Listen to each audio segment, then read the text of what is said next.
নমস্কার সকলকে। পাঠ করছি ভাগরম সিনহা অভিরাজ রচিত বেদ শিরোমণি।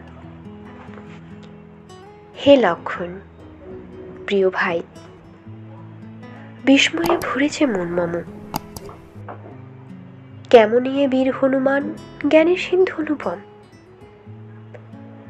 ঋকযজু শ্যামের জ্ঞান নাহি জানে সে যদি, কেমন নিঃসৃত বাণীতে এত মধুর ঝরে নিরবধি। নিশ্চয়ই সে শাস্ত্রবারিধি, মন্ত্র নিছে বহুবার।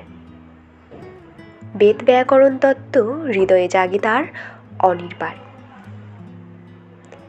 এতক্ষণ ধরি আলাপনে নাহি স্থলন একদিন, ঝরে বাক্য অমৃত সম, জুড়াই শ্রবণ অনিল।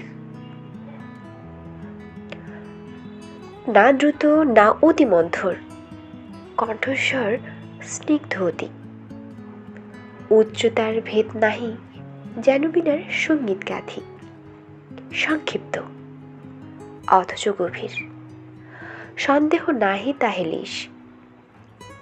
সংস্কারদীপ্ত বাণী জুড়ায় অন্তর অশেষ।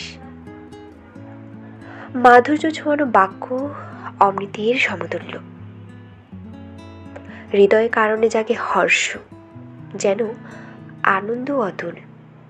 একি দৈবী মহিমা হেরো, দেবতুল্য হে বীরবর, সুন্দর তেজস্বী বেদ শিরোমণি, নির্ভয় অন্তর। নমস্কার।